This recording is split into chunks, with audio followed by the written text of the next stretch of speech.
सभी लोगों को मेरा नमस्कार।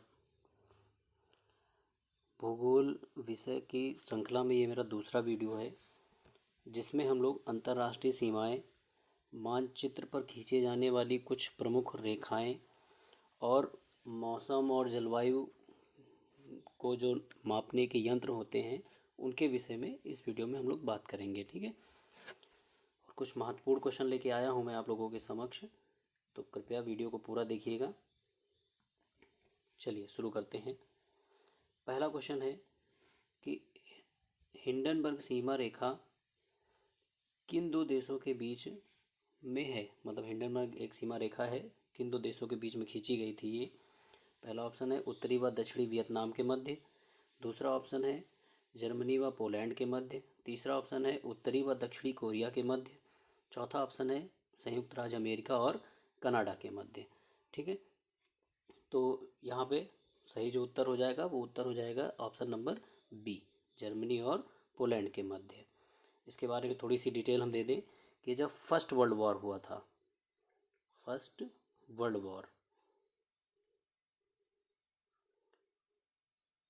वॉर के समय जर्मनी और पोलैंड के मध्य में ये सीमा रेखा निर्धारित की गई थी। कौन सी सीमा रेखा? हिंडनबर्ग। नेक्स्ट क्वेश्चन पे आते हैं। अगला क्वेश्चन है कि 17वीं समानांतर रेखा, यहाँ पे समानांतर है, समानांतर रेखा जो सीमा रेखा है वो किन दो देशों के मध्य में है। पहला ऑप्शन उत्तरी व दक्षिणी वियतनाम के मध्य, जर्मनी व पोलैंड के मध्य, उत्तरी व दक्षिणी कोरिया के मध्य और यूएसए और कनाडा के मध्य। ऑप्शन वही मैंने जानबूझ के रखे हैं ताकि हर ऑप्शन से आपका रिवीजन होता चला जाए। तो इसका जो सही उत्तर है वो उत्तर हो जाएगा उत्तरी व दक्षिणी वियतनाम के मध्य। यहाँ आप मैप में भी देख सकते हैं। इसमें ये देखिए, ये नॉर्थ वियतनाम है ये हिस्सा, और ये हिस्सा है साउथ वियतनाम। इन्हीं के मध्य में ये रेखा खींची गई थी। और जर्मनी और पोलैंड के मध्य में कौन सी खींची गई थी? हिंडनबर्ग रेखा। नेक्स्ट क्वेश्चन पे आते हैं। Question number 3। क्वेश्चन नंबर 3 कह रहा है 14वीं समानांतर रेखा, मिसप्रिंट हो गया यहाँ पे, समानांतर है। 14वीं समानांतर सीमा रेखा किन दो देशों के बीच में है? तो भारत व पाकिस्तान के मध्य, भारत व बांग्लादेश के मध्य, उत्तरी व दक्षिणी कोरिया के मध्य, कनाडा और यूएसए के मध्य। तो इसका जो सही उत्तर है वो उत्तर है भारत और पाकिस्तान के मध्य। इसकी थोड़ी सी डिटेल ये है, ये देखिए यहाँ पे जो सीमा रेखा दिख रही है, ये लाइन, ये कक्ष है गुजरात का। गुजरात के कक्ष के पास पाकिस्तान, जिसे पाकिस्तान और भारत की सीमा, वो समाना, वो क्या कहते हैं कि सीमा रेखा कहते हैं। लेकिन इस सीमा रेखा की एक खासियत ये है कि इसे भारत स्वीकार नहीं करता है। ठीक है। जो 14वीं समानांतर सीमा रेखा है ये भारत और पाकिस्तान के मध्य में है। कहाँ पर है? गुजरात के कक्ष और पाकिस्तान के एरिया के बीच में है, लेकिन इसे भारत स्वीकार नहीं करता है। नेक्स्ट क्वेश्चन पे आते हैं। Question number 4। क्वेश्चन नंबर 4 कह रहा है कि 38वीं समानांतर रेखा किन दो देशों के मध्य में है। तो जो 38वीं समानांतर रेखा है वो उत्तरी और दक्षिणी कोरिया के मध्य है। उत्तरी और दक्षिणी कोरिया के मध्य है।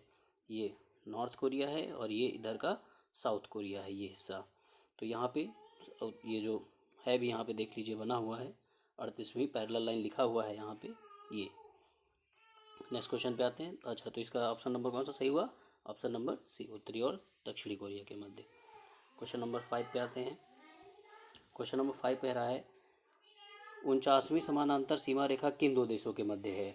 तो 49वीं समानांतर रेखा यूएसए और कनाडा के मध्य है। ये क्वेश्चन एग्जाम में पूछा जा चुका क्वेश्चन है, तो इसको इम्पोर्टेंट कर लीजिएगा। यूएसए और कनाडा के मध्य ये रहा मैप। ये 49th पैरेलल लाइन लिखा हुआ है यहाँ पे। ऊपर का हिस्सा कनाडा है और नीचे का यूनाइटेड स्टेट ऑफ अमेरिका है। नेक्स्ट क्वेश्चन है क्वेश्चन नंबर 6। इसमें कह रहा है डूरंड सीमा रेखा किन दो देशों के बीच है। तो डूरंड सीमा रेखा भारत व पाकिस्तान के मध्य पहला ऑप्शन है। दूसरा है भारत बांग्लादेश के मध्य, रूस व यूक्रेन के मध्य, पाकिस्तान व अफगानिस्तान के मध्य है। तो इसमें थोड़ी सी हमें डिटेल पढ़ लेते हैं। पहले तो इसका सही ऑप्शन बता देते हैं कि ये जो डूरंड सीमा रेखा है ये प्रेजेंट टाइम पर पाकिस्तान व अफ़गानिस्तान के मध्य है। एक ऑप्शन और इसमें सही है, मतलब ऑप्शन नहीं यहाँ पे है दिया है मैंने। अगर हम यहाँ पे कह देते हैं पाकिस्तान की जगह पे अफ़गानिस्तान,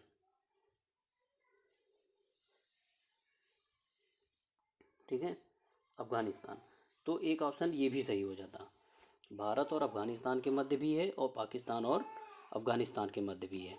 इसकी थोड़ी सी और डिटेल हम बता देते हैं कि पाकिस्तान व अफ़गानिस्तान के बीच में ये 1896 में खींची गई थी और जिसकी लंबाई कितनी है 2640 किलोमीटर, और इसको अफ़गानिस्तान स्वीकार नहीं करता है। इस क्वेश्चन का जो आंसर है वो हो जाएगा पाकिस्तान और अफ़गानिस्तान। कब खींची गई 1896 में, और इसकी लंबाई कितनी है 2640 किलोमीटर, और जिसको अफ़गानिस्तान स्वीकार नहीं करता है, ठीक है। और भारत और अफ़गानिस्तान के बीच में भी है ये रेखा, और ये कब खींची गई थी भारत और अफ़गानिस्तान के बीच में, ये खींची गई थी 1893 में, और जिसकी लंबाई कितनी है 106 किलोमीटर। ये पूछा गया क्वेश्चन है कि भारत और अफ़गानिस्तान के बीच में जो सीमा रेखा उसकी लंबाई कितनी है, पूछा गया क्वेश्चन है ये। चलिए नेक्स्ट क्वेश्चन पे आते हैं, क्वेश्चन नंबर 7 पर। क्वेश्चन नंबर 7 कह रहा है रेड क्लिफ सीमा रेखा किन दो देशों के बीच में है। बहुत बार पूछा गया है ये क्वेश्चन, बहुत बार पूछा जा चुका है। भारत व पाकिस्तान के मध्य है, भारत व बांग्लादेश के मध्य है, रूस व यूक्रेन के मध्य है, पाकिस्तान व बांग्लादेश के मध्य है। तो इसमें दो ऑप्शन सही हैं, क्योंकि भारत और पाकिस्तान के मध्य ये जो रेड कलर की दिख रही है ये भारत और पाकिस्तान के बीच है। इधर ये पाकिस्तान है, इधर इंडिया है, तो यहाँ पर भी है। और भारत और बांग्लादेश के बीच में भी इस रेखा को रेड क्लिफ रेखा ही कहा जाता है। भारत और बांग्लादेश वाली की जो सीमा रेखा उसको भी रेड क्लिफ कहते हैं, और भारत और पाकिस्तान के बीच में उसको भी रेड क्लिफ ही कहते हैं। अब इसकी थोड़ी सी डिटेल ले लेते हैं। भारत और पाकिस्तान के बीच में, मतलब इंडिया और पाक, इनके बीच में ये लाइन खींची गई थी 15 अगस्त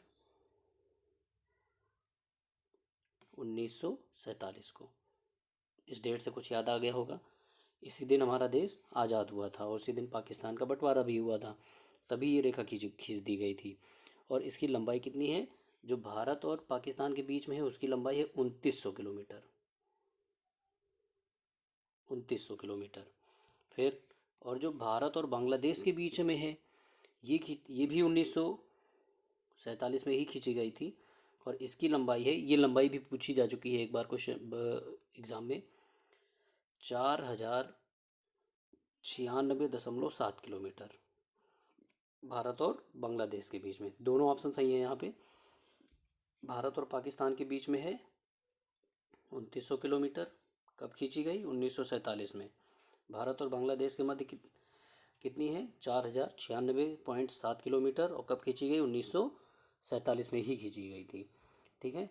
एक चीज़ और हम यहाँ पे बताना चाहेंगे कि भारत और बांग्लादेश के बीच ये रेखा तो है रेड क्लिफ, कभी कभी पूछ लेता है कि बांग्लादेश से लगने वाले भारत के राज्य कौन कौन से हैं, तो जिसमें से हमारा पहला राज्य जो पड़ता है वो पड़ता है वेस्ट बंगाल, पश्चिम बंगाल, ठीक है। जो दूसरा राज्य है वो पड़ता है असम,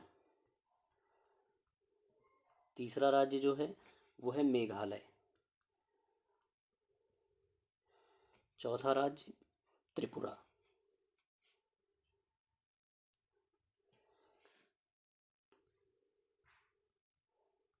चौथा राज्य त्रिपुरा, और पांचवा कौन सा है मिजोरम।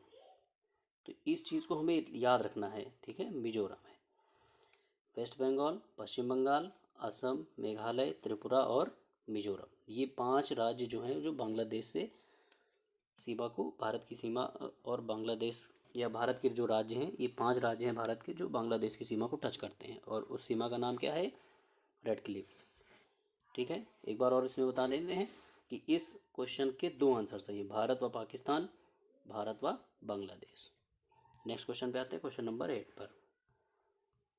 मैकमोहन रेखा किन दो देशों के बीच में खींची गई है। तो आप ऑप्शन पढ़ लीजिए ध्यान से, और मैप से देख लीजिए, मैप ज़्यादा मतलब सुटेबल होता है, तो इससे दिमाग में बैठ जाता है तुरंत।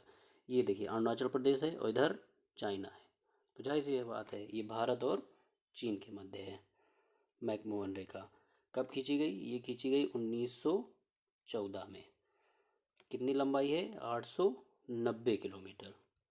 ठीक, नेक्स्ट क्वेश्चन पे आते हैं। क्वेश्चन नंबर 9, सॉरी 8 ही क्वेश्चन थे इसमें। तो इस तरीके से हमने यहाँ पे क्या ख़त्म कर लिया? अंतर्राष्ट्रीय सीमा रेखाओं का हमने यहाँ पे ख़त्म कर लिया। ठीक है, अब अगला जो टॉपिक है हमारा वो है मानचित्र पर अंकित रेखाएं। इम्पोर्टेंट टॉपिक है और मैं ज़्यादा श्योर नहीं, लेकिन कुछ बहुत श्योरिटी के साथ ये कह सकता हूँ कि मानचित्र पर अंकित रेखाओं के जो क्वेश्चन मैं आज कराऊँगा, इन क्वेश्चनों को शायद ही आप लोगों ने पढ़ा होगा कहीं पे। ठीक, तब आते हैं सीधे क्वेश्चन स्टार्ट करते हैं। क्वेश्चन इसमें कह रहा है समुद्र तल की वह काल्पनिक क्षैतिज रेखा जिससे स्थल, ठीक है, जिससे स्थल की ऊंचाई तथा गहराई मापी जाती है उसको क्या कहते हैं? तो उसको कहते हैं डेटम रेखा। ये रहा, आप इसमें फिगर में देख सकते हैं डेटम रेखा। ये समुद्र का तल हो गया और ये जो रेखा है ये ऊंचाई और यहाँ से गहराई, तो ये बताता है कि स्थल कितना ऊंचा है कितना गहरा है। ठीक है, तो ये समुद्र तल से जो काल्पनिक रेखा ऊंचाई और जिससे स्थल की ऊंचाई और गहराई मापी जाती है उसको हम कहते हैं डेटम रेखा। नेक्स्ट क्वेश्चन पे आते हैं, क्वेश्चन नंबर 2। दूसरे टॉपिक का क्वेश्चन नंबर 2 है। अब यहाँ पे पूछ रहा है कि मानचित्र पर समान तापमान वाले क्षेत्रों को दर्शाने वाली रेखा को क्या कहते हैं? तो उसको कहते हैं आइसोथर्म। ठीक, आइसोथर्म लाइंस या आइसोथर्मल लाइंस बोलते हैं इंग्लिश में। और इसमें यहाँ अगर आप फिगर में ध्यान दें तो ये देखिए जो लाइनें खींची हुई है ये इस तरीके से, तो ये बताती है मतलब ये इनके बीच में जो क्षेत्र है वहाँ पे टेम्परेचर हमेशा एक जैसा रहता है। ठीक, और इसको याद करने का भी बड़ा ही आसान तरीका है भाई। थर्म, जैसे टेम्परेचर नापना हो, टेम्परेचर हम किससे नापते हैं? थर्मामीटर से नापते हैं। देखिए इसमें थर्म शब्द आया हुआ है तो यहाँ से आराम से याद कर सकते हैं। थर्ड नंबर पे आते हैं। इसमें कह रहा है मानचित्र पर भूकंप की तीव्रता की समानता वाले स्थानों को मिलाने वाली रेखा को किस नाम से जानते हैं? तो अब यहाँ पर ये ध्यान दीजिए कि जब भूकंप से रिलेटेड क्वेश्चन आप लोगों ने पढ़ा होगा कि भूकंप की तीव्रता को किस से नापा जाता है, तो एक आंसर आप लोगों ने ये शायद याद हो आपको, सिस्मोग्राफ कहते हैं उसको। सिस्मोग्राफ पर भूकंप की तीव्रता को मापा जाता है। लेकिन यहाँ पे कह रहा है कि जैसे दो क्षेत्रों में भूकंप आ गया तो ये जो लाइनें बताती हैं, ये लाइनें कि इनके बीच में जो भी एरिया है वहाँ पे समान तीव्रता होगी। अगर 5.3 या 4 का आया हुआ है तो इस पूरे एरिया में 5.3 का ही रहेगा। ठीक है, तो अब इसे भी सिस्मोग्राफ से आप याद रखें तो इसका हो जाएगा आइसोसिस्मल। नेक्स्ट क्वेश्चन है, इसमें कह रहा है कि मानचित्र पर भूकंप के एक ही समय पर आने वाले स्थानों को मिलाने वाली रेखा को क्या कहा जाता है? ठीक है, क्वेश्चन नंबर 4 है भूकंप, मानचित्र पर भूकंप के एक ही समय पर आने वाले स्थानों को मिलाने वाली रेखा को क्या नाम दिया जाता है? तो उसको कहते हैं होमीसिस्मल। ठीक है, क्या कहते हैं? होमीसिस्मल। इसे आप फिगर से समझ सकते हैं यहाँ पे। अगले क्वेश्चन पे आते हैं, क्वेश्चन नंबर 5। क्वेश्चन नंबर 5 कह रहा है कि मानचित्र पर खींचे जाने वाली वह रेखा जो समदाब, समदाब का मतलब वायु की समान स्थिति को दर्शाने का काम करती है, उसे किस नाम से जानते हैं? तो उसे हम कहते हैं आइसोबार। ठीक, अगर आप फिगर में देखेंगे तो ये जैसे ये जो रेखा बता रही है ये जो एरिया है, ये पूरा एरिया यहाँ पे जो भी प्रेशर होगा हवा का वो सेम होगा। ठीक है, नेक्स्ट क्वेश्चन पे आते हैं। अगला क्वेश्चन है समुद्र के अंदर समान गहराई वाले स्थानों को मिलाकर खींची जाने वाली रेखा को क्या कहते हैं? तो इस रेखा को कहते हैं आइसोबाथ। क्वेश्चन नंबर 7 है मानचित्र में तूफान के एक साथ आने वाले स्थानों की सूचक रेखा को क्या कहा जाता है? मतलब एक साथ कई स्थानों पे अगर तूफान आता है तो उसकी सूचना देने वाली रेखाओं को किस नाम से जानते हैं? तो इसका आंसर हो जाएगा आइसोब्रंट। क्वेश्चन नंबर 8 पे आते हैं।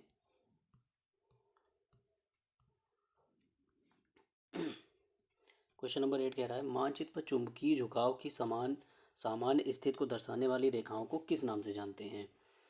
तो इसको हम लोग कहते हैं आइसोगोनल। क्या कहते हैं? आइसोगोनल। तो ये देखिए, ये जो बता रही है, ये देखिए यहाँ पे जाके मिल रही हैं, तो ये हमारा उत्तरी ध्रुव है।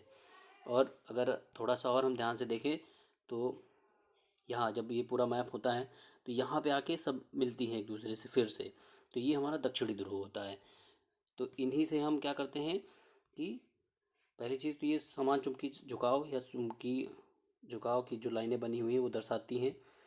और इसी से जो हमारे साइंटिस्ट लोग हैं उन्होंने पृथ्वी के पोल का पता किया था। ये देखिए यहाँ पे अगर सही मायने में देखा जाए तो अक्ष किसे कहते हैं? ये देखिए जहाँ पे 90 डिग्री का कोण बनता है इसको हम अक्ष कहते हैं। तो अक्ष मतलब ध्रुव ये होना चाहिए था पृथ्वी का, लेकिन चुंबकीय स्थितियों जो चुंबकीय तरंगे हैं वो सारी जाके सब एक दूसरे से कहाँ मिलती है? इस जगह पे मिलती है, यहाँ पे। तो ये हमारा हो गया, ये उत्तर की तरफ था तो इसको कह दिया गया मैग्नेटिक नॉर्थ पोल। और इसी के जस्ट अपोजिट ये रहा यहाँ पे, सॉरी यहाँ है ये चीज़ जो है ये। अब देखिए यहाँ पे ये तो हमारा मैग्नेटिक नॉर्थ पोल हो गया, ठीक। ये यहाँ पे नॉर्थ पोल था, इसी के जस्ट सामने ये रहा, ये मैग्नेटिक साउथ पोल है। रियल में कहाँ होना चाहिए था? रियल में यहाँ होना चाहिए था क्योंकि 90 डिग्री बनना चाहिए था, लेकिन यहाँ ना होकर यहाँ है। और यही क्वेश्चन पूछा भी जाता है कि पृथ्वी का अक्षीय झुकाव कितना है। तो अक्षीय झुकाव कितना है? 23.5 डिग्री। एक मिनट, कितना है? 23.5 डिग्री। एक सही, 23 सही, 1/2 डिग्री। ये क्वेश्चन भी पूछा गया है। और एक पूछ लिया जाता है कक्षीय झुकाव कितना है, मतलब ये वाला एंगल कितना बनता है। तो ये एंगल बनता है, इसको 100 में से माइनस कर दीजिए, तो ये 66.5 डिग्री अक्षीय झुकाव और 23.5 डिग्री कक्षीय झुकाव। सॉरी, 66.5 डिग्री ये कक्षीय होता है और 23.5 ये अक्षीय झुकाव होता है। ये एक्सिस है और ये आपका कक्षीय है। नेक्स्ट क्वेश्चन पे आते हैं। अगला क्वेश्चन इसमें कह रहा है कि समुद्री जल में खारेपन की समान मात्रा प्रदर्शित करने वाली रेखा को किस नाम से जानते हैं।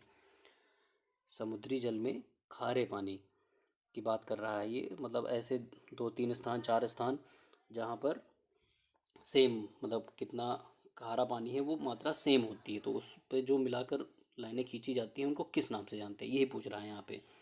तो उसको कहते हैं आइसो हैलाइन रेखा। आइसो हैलाइन रेखा, ठीक है। अगले क्वेश्चन पे आते हैं, क्वेश्चन नंबर 10 पे। क्वेश्चन नंबर 10 इसमें कह रहा है कि सागरीय जल की गहराई के अनुसार समान ताप वाले बिंदुओं को मिलाने वाली रेखा को किस नाम से जानते हैं। ठीक, क्या कह रहा है इसमें? सागरीय जल की गहराई के अनुसार समान ताप वाले बिंदुओं को मिलाने वाली रेखा को किस नाम से जानते हैं। तो इसको थोड़ा इस तरीके से हम लोग समझ लेते हैं कि जैसे ये हमारा समुद्र है, ये हमारा समुद्र है इस तरीके से। अब मान लीजिए यहाँ पे इस तरीके से कुछ प्लेसेस हैं, ठीक। पहली चीज़ तो यहाँ गहराई की बात कर रहा है, मतलब ये अगर हम मान लें कि ये दूरी और ये दूरी सेम है, ठीक। और उसके बाद यहाँ का टेम्परेचर, जैसे मान लिया गया कि 5 डिग्री टेम्परेचर यहाँ है तो 5 डिग्री ही यहाँ भी है।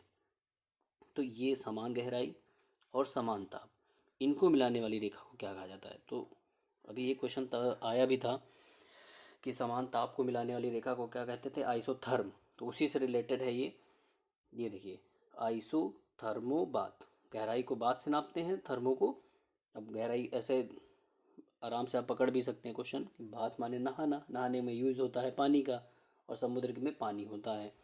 तो ये हो गया बात, ये हो गया थर्मो, ठीक। तो इसमें ऑप्शन नंबर बी सही हो जाएगा। लेकिन एक चीज़ और हमें ध्यान रखना है, इसका आइसो बैथी थर्म ये भी सही है। क्यों? क्योंकि देखिए बैथी यहाँ भी आया है, बात मतलब बात से ही बना हुआ, थर्म यहाँ भी आया है। तो इस तरीके से इसका जो राइट आंसर होगा वो होगा ऑप्शन नंबर डी। ए और बी दोनों दोनों सही है इसमें। अगले क्वेश्चन पे आते हैं।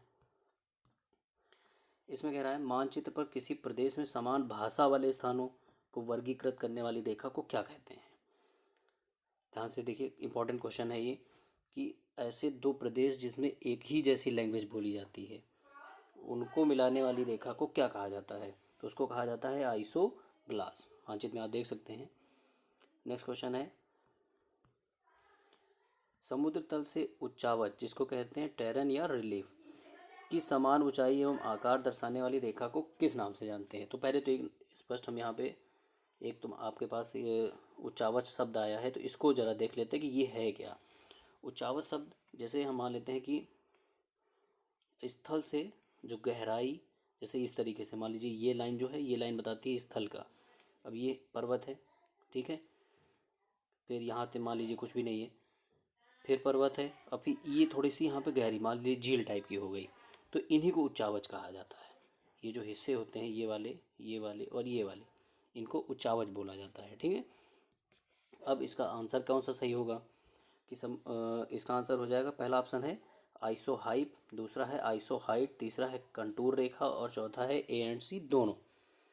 तो इसको हम कहते हैं कंटूर रेखा और इसी को बोला जाता है आइसोहाइट रेखा, ठीक है। सॉरी आइसोहाइट नहीं है, यहाँ पे आइसोहाइप होना चाहिए था। कंटूर रेखा और आइसोहाइप, इस तरीके से ऑप्शन नंबर डी सही हो जाएगा इसमें। अब आते हैं नेक्स्ट टॉपिक पर। अगला टॉपिक है हमारा मौसम व जलवायु का प्रदर्शन। मतलब इसका ये हुआ कि हम ऐसे कौन से यंत्र हैं जिनसे वायुदाब या कई सारी चीज़ें हैं, सारे अलग अलग, एक मोस्ट इम्पॉर्टेंट क्वेश्चन लेके आया हूँ मैं यहाँ पर, तो वो हम लोग यहाँ पर देखेंगे, ठीक है। अब इसमें कह रहा है पहला क्वेश्चन कि निम्न में से किस यंत्र द्वारा वायुदाब मापा जाता है। तो वायुदाब मापने का जो रियल आप लोगों ने पढ़ा होगा वो था बैरोमीटर, ठीक है। अब बैरोमीटर यहाँ पे देखिए दो ऑप्शन है, अब इनमें से किससे नापा जाता है, तो इसमें दोनों से नापा जाता है। मान लीजिए क्वेश्चन घुमाना भी चाहेगा, थोड़ा सा डिटेल अगर पूछना चाहेगा तो इस तरीके से पूछ सकता है। एनीराइड 14 दोनों ही बैरोमीटर हैं, ठीक है। तो इसका ऑप्शन नंबर ए सही हो जाएगा।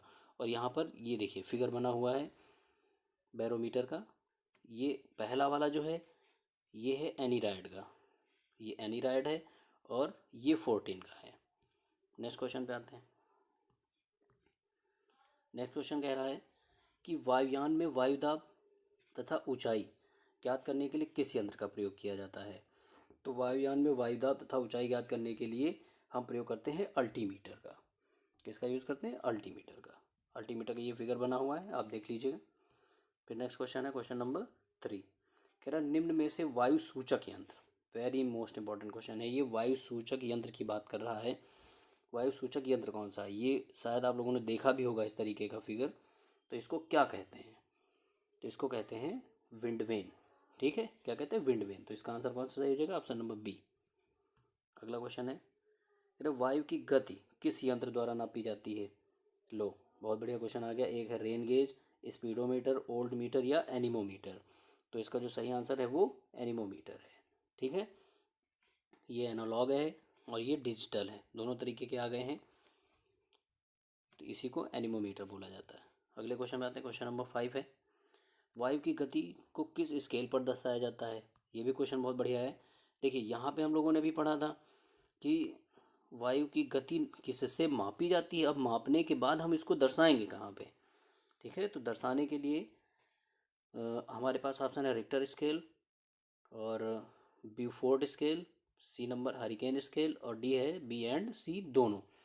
तो इसमें से कौन सा सही हो जाएगा, इसमें से सही हो जाएगा ब्यूफोर्ड स्केल, ठीक है। वायु की गति को नापा जाता है एनीमोमीटर द्वारा और उसको दर्शाया कहाँ पे जाता है, ब्यूफोर्ड स्केल पर। अगला है निम्न में से वर्षा मापी यंत्र की पहचान कीजिए। वर्षा मापी यंत्र का मतलब वर्षा की माप कैसे करते हैं, मतलब कितनी सेंटीमीटर वर्षा हुई, 150 सेंटीमीटर, 200 सेंटीमीटर, 25 सेंटीमीटर, तो उसको किस कैसे मापा जाता है। तो पहला ऑप्शन है हीथरग्राफ, दूसरा है बैरोमीटर, तीसरा है रेन गेज, चौथा है आइसोथर्म। तो इस ऑप्शन के बारे में तो हम लोग पढ़ ही चुके हैं पहले। आइसोथर्म क्या था, समान तापमान बताने वाली रेखा, वो भी मानचित्र पे, ठीक। तो इसका जो आंसर सही होगा वो हो जाएगा ऑप्शन नंबर 3 या सी कह लें, 3 नंबर है यहाँ पे। ये है रेन गेज और ये बना हुआ है उसका रेन गेज का फिगर। नेक्स्ट क्वेश्चन पे आते हैं, तापमान व आर्द्रता। क्वेश्चन है तापमान व आर्द्रता को जलवायु रेखा चित्र में किस अक्ष पर दर्शाया जाता है। ये क्वेश्चन इंपॉर्टेंट है और इस तरीके का एक क्वेश्चन अभी हाल ही में पूछा गया है KVS एग्ज़ाम में। तापमान व आर्द्रता को, अब यही क्वेश्चन नहीं कह सकते हैं लेकिन इसी तरीके का पूछा गया था। तापमान व आर्द्रता को जलवायु रेखा चित्र में किस अक्ष पर दर्शाया जाता है, एक्स अक्ष पर, वाई अक्ष पर, एक्स और वाई दोनों अक्ष पर, या इनमें से कोई नहीं। तो फिगर को आप देखकर बता सकते हैं कि किस अक्ष पर दर्शा रहे हैं। ये देखिए, जब भी हम ग्राफ बनाते हैं तो दो अक्ष बनाते हैं उसके, इस तरीके से।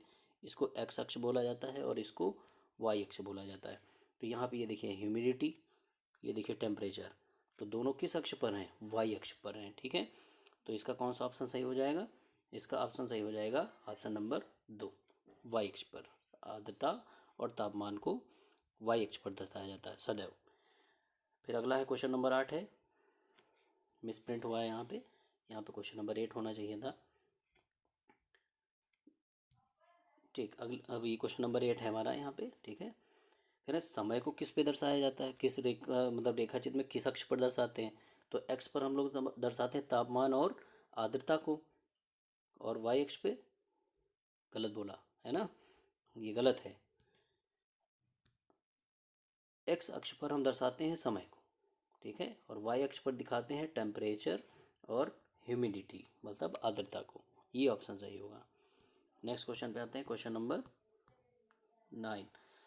8 था वो, 7 नहीं था, 9 नंबर पे आ गए हम लोग। इसमें कह रहा है 12 महीनों के ताप तथा वर्षा को किस ग्राफ पे दर्शाया जाता है, सिस्मोग्राफ पर, बार ग्राफ पर, हीथर ग्राफ पर, या पाई ग्राफ पर। तो सिस्मोग्राफ का भी पहले वीडियो की शुरुआत में हम जिक्र कर चुके हैं कि सिस्मोग्राफ पर हम क्या नापते हैं, भूकंप की तीव्रता या भूकंप नापा जाता है यहाँ पे सिस्मोग्राफ पे। बार ग्राफ क्या होता है, इस तरीके से जो बनाया जाता है, ये हमारा वाई अक्ष हो गया, ये एक्स अक्ष हो गया। अब इस पे जो हम लोग बार बनाते हैं इस तरीके से, बार, इनको बार बोला जाता है, आयत चित्र कहते हैं। ठीक है, बार ग्राफ हो गया। और पाई ग्राफ क्या होता है कि एक सर्कल के अंदर, अगर पेट का एग्ज़ाम दिया है तो बहुत बार इस तरीके से क्वेश्चन पूछे जा चुके हैं, इसमें एक सेंटर होता है और इस तरीके से इस पर बांट दिया जाता है कई सारे हिस्सों में, तो इसको पाई ग्राफ बोला जाता है। ठीक है, तो इसका कौन सा ऑप्शन सही हो जाएगा, हीथर ग्राफ। ठीक है, फिगर आपके पास सामने बना हुआ है, आप लोग देख लीजिए इसमें। फिर अगला क्वेश्चन है हमारे पास, क्वेश्चन नंबर 10। कह रहा वायुमंडल की आर्द्रता किस यंत्र द्वारा मापी जाती है। बहुत ही कॉमन क्वेश्चन है ये, कई बार पूछा गया है एग्जाम में। आर्द्रता मापने के लिए हम यूज़ करते हैं आर्द्रता मापी का। ठीक है, आइसोबार से क्या करते हैं, आइसोबार से हम लोग नापते हैं वायु की समान स्थिति को, मतलब समताप को दर्शाने वाली रेखा होती है ये। एनीरायड क्या होता है, एनीरायड एक प्रकार का बैरोमीटर है और इससे हम लोग वायु दाब को नापते हैं। विंडवेन क्या होता है, इससे हम लोग वायु की दिशा को नापते हैं कि किस तरफ से हवा चल रही है। ठीक है, आर्द्रता मापी, ये आपका आर्द्रता मापी, ये है एनालॉग और ये है डिजिटल। ठीक है, तो इस तरीके से हम लोगों ने यहाँ पे 3 टॉपिक से रिलेटेड लगभग 30 या 31 क्वेश्चन हम लोगों ने किए हैं। आई होप आप लोगों को वीडियो अच्छा लगा होगा। तो आपसे रिक्वेस्ट है कि आप वीडियो को ज़्यादा से ज़्यादा शेयर करें ताकि कई सारे लोगों को ये इम्पोर्टेंट जानकारी मिल सके। और लाइक ज़रूर कीजिएगा वीडियो को, अगर चैनल को सब्सक्राइब नहीं किया है तो सब्सक्राइब कीजिएगा। और अगर कोई सुझाव देना चाहते हैं तो आपका मोस्ट वेलकम, आप कमेंट में हमको बता सकते हैं। थैंक यू सो मच, और जल्द ही मिलते हैं इसी तरीके के मोस्ट इम्पॉर्टेंट क्वेश्चनों से। फिर से हम जल्द ही आपको रूबरू कराएंगे। धन्यवाद।